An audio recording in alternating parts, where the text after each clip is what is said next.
La première fois que j'ai semé des épinards au potager, j'étais un peu perplexe. Je n'avais pas forcément de bons a priori sur cette culture. Et puis j'ai goûté et j'ai vite regretté. Regretté de ne pas avoir semé plus tôt, de ne pas avoir essayé plus tôt, tellement les épinards du potager sont totalement incomparables avec tout ce que vous aurez pu goûter autre part. Je vous conseille vivement d'essayer cette culture. On va voir ensemble comment la réussir, comment respecter les facteurs clés qui peuvent faire en sorte d'avoir de belles récoltes. Alors voyons dans cette vidéo comment réussir au mieux les épinards dans son propre potager.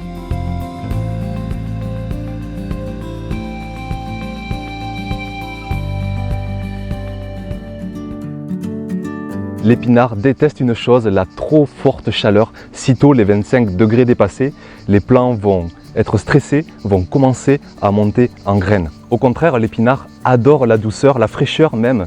Il se plaît dans un environnement avec des températures comprises entre 10 et 25 degrés. Ainsi, on peut semer durant plusieurs mois. Août, septembre, octobre seront les mois les plus propices. La culture se développe vite et 45 jours après le semis, on pourra déjà récolter les premières feuilles d'épinards. Une autre période propice pour faire ces semis sera à la sortie de l'hiver ou au début du printemps, février, mars, avril dans les régions les plus chaudes et mars, avril, voire même le mois de mai dans les régions les moins chaudes. Il suffit d'avoir une température minimum de 7 degrés pour s'assurer d'une bonne germination et c'est là un bel avantage de cette culture, c'est qu'on peut la semer pratiquement la moitié de l'année entre les 3 mois d'automne et les 3 mois de printemps. Certaines variétés comme le géant d'hiver par exemple passent très bien l'hiver dehors, ils supportent des gelées jusqu'à -5 voire -10 degrés si on les couvre, ce qui fait qu'ils vont développer un bel enracinement durant tout l'hiver et sitôt le printemps arrivé, ils vont très vite générer de belles récoltes très précoces dès le mois de mars ou dès le mois d'avril. Pour avoir des récoltes bien étalées, bien espacées sur plusieurs mois, je sème aussi de façon espacée. À chaque fois, je sème environ 4 mètres linéaires et je recommence toutes les 3 ou 4 semaines.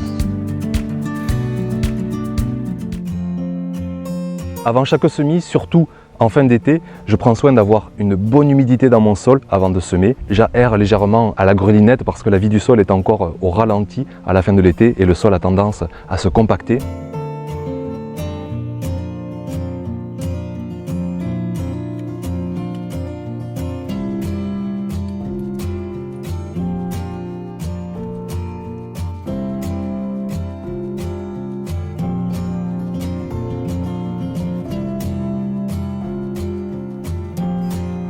Et pour finir, j'émiette au râteau pour vraiment bien préparer le sol et offrir une bonne surface de semis à cette culture.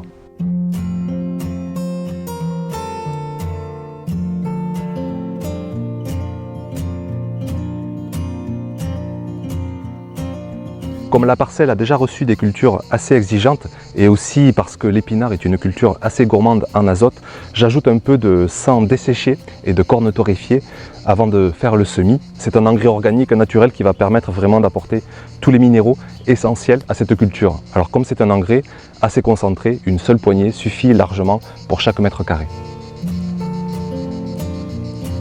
Si vous avez la chance d'avoir mis des grosses doses de fumier ou de compost, plusieurs kilos au mètre carré, ou si vous pensez simplement que votre sol est assez riche, bien sûr vous pouvez vous passer de cet engrais organique. C'est vraiment à chaque jardinier de réfléchir et bien penser si son sol est assez riche pour recevoir une nouvelle culture.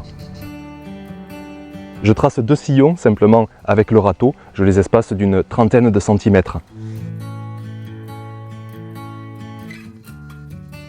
Les graines d'épinards sont assez grosses par rapport aux graines de tomates ou encore aux graines de carottes. Alors vraiment prenez le temps de semer clairsemé. Moi je sème ici tous les 5 cm.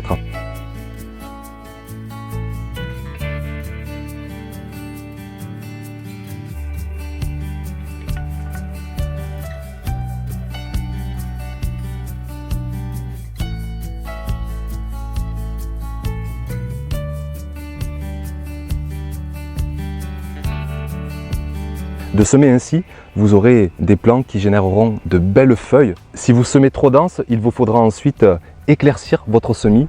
Vous enlèverez un plant sur 2 par exemple. Vous pouvez très bien essayer de les repiquer. C'est ce que j'ai fait le printemps dernier. J'ai arraché un plant sur 2 pour les transplanter dans un endroit où il y avait plus de place.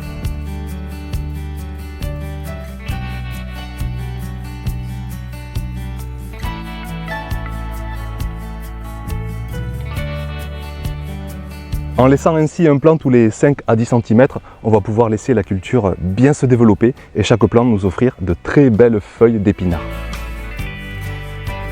Veillez surtout à avoir une humidité constante. L'épinard déteste la chaleur, mais il déteste aussi la sécheresse. D'ailleurs, il adore la moindre pluie divine qui tombe du ciel.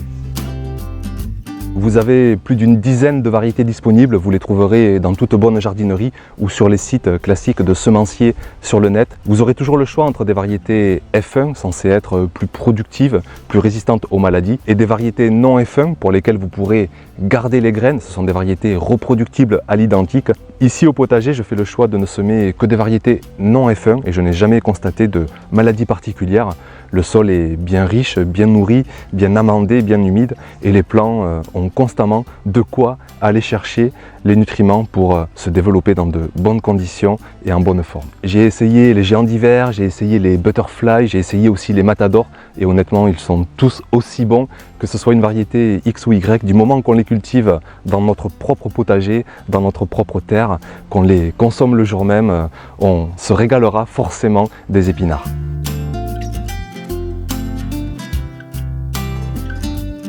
L'épinard se récolte de deux façons. La première, c'est en jeune pousse. On coupera les feuilles toutes petites et on les mangera crues en salade. L'idéal, c'est de les mélanger avec d'autres salades, justement, que ce soit des laitues, de la roquette ou encore du mesclun. Sinon, vous laisserez les feuilles bien se développer. Elles peuvent atteindre des tailles très convenables, 20, 30, 40 cm, voire plus encore. Et dans ce cas-là, on les fera cuire. Il ne faut surtout pas arracher le plant parce que de récolter feuille par feuille, on générera de nouvelles pousses tant que le climat le permettra. Prenez un gros panier pour récolter parce que vraiment l'épinard réduit drastiquement à la cuisson. Avec un bon panier, vous avez tout au plus 10 bonnes portions au repas. Ce sera très vite englouti par votre famille.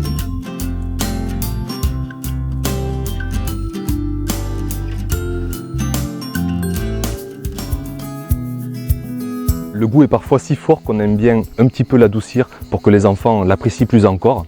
On nettoie les épinards, on les cisèle, on met tout ça dans un faitout et une fois qu'ils ont commencé à réduire, on rajoute un peu de crème et on accompagne tout cela avec les œufs qu'on a la chance d'avoir du poulailler et puis vraiment c'est un véritable festin en cuisine. Alors foncez semer des épinards sitôt qu'un bout de parcelle se libère et que la chaleur ne se fait plus trop menaçante. Vous pourrez bien sûr suivre l'évolution de ces semis dans les prochaines vidéos sur la chaîne. Et si jamais vous regardez cette vidéo plusieurs mois plus tard, sachez que vous avez les vidéos de septembre-octobre 2019 pour suivre l'évolution de cette culture. Je vous dis à très bientôt pour une prochaine vidéo. Ciao ciao!